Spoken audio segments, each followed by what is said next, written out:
Assalamualaikum warahmatullahi wabarakatuh. Di sini kami dari kelompok 2 akan menyampaikan video kami terkait dari mata kuliah pendidikan luar sekolah dan pemberdayaan masyarakat.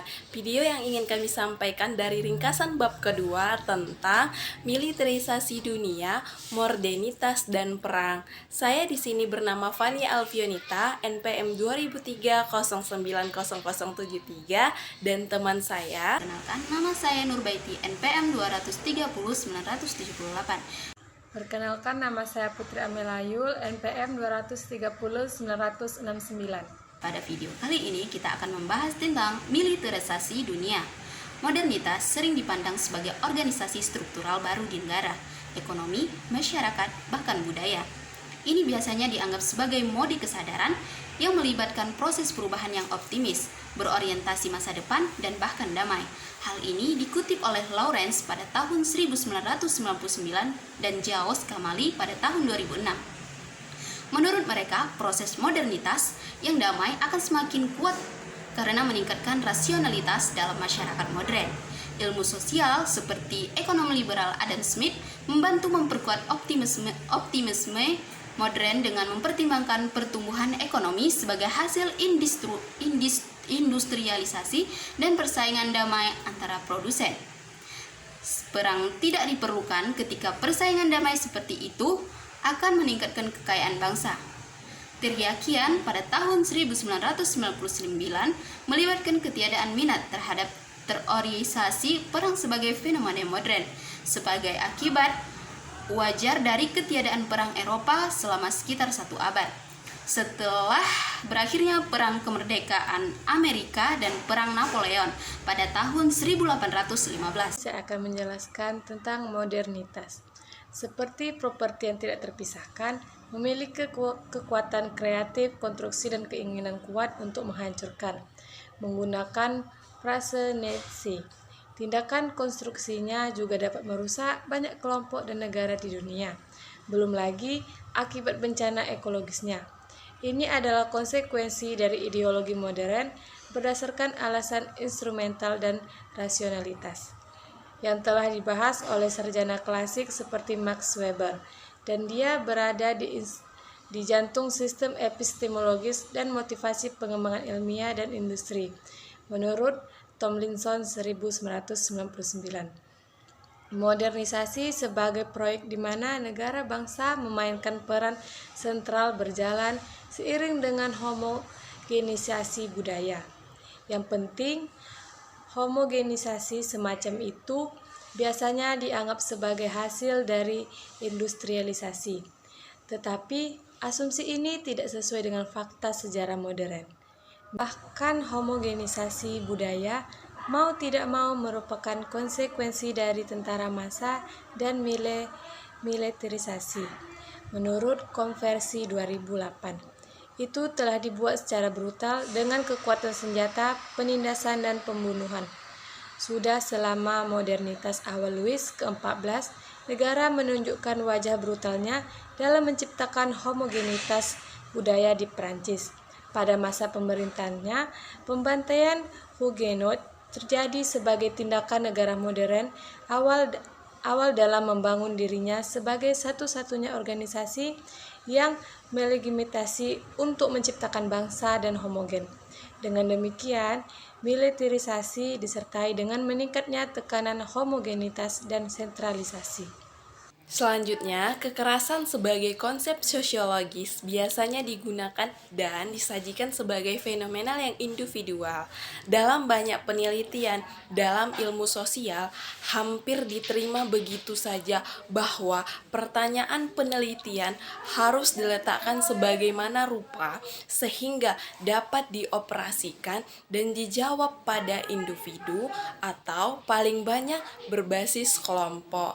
Mencermati buku teks sekolah tentang ilmu-ilmu sosial atau buku penghantar sosiologi memberi kesan bahwa masyarakat modern yang kita tinggali tidak memiliki angkatan bersenjata atau polisi. Kekerasan hampir sepenuhnya terbatas pada penjahatan individu dengan sedikit atau tidak ada pertimbangan yang diberikan pada kekerasan kolektif dan juga negara. Joas 2003, sejumlah besar karya akademis dalam sosiologi, pekerjaan sosial, psikologi, dan studi kriminal dapat ditemukan yang menafsirkan dan juga menganalisis alasan individu atau keluarga di balik suatu tindakan kekerasan.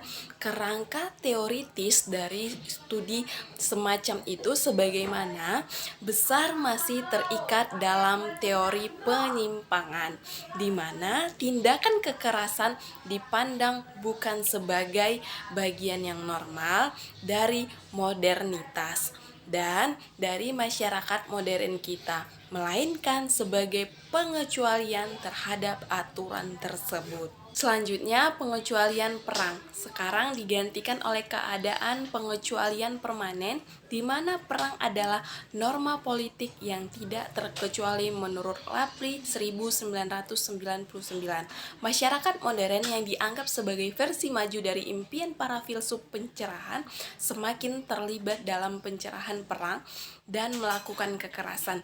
Namun, kekerasan sebagai lokomotif perubahan modern bukanlah milik pemerintah secara eksklusif dan bagian dari monopoli negara, tetapi merupakan norma modern dalam sebuah proses awal.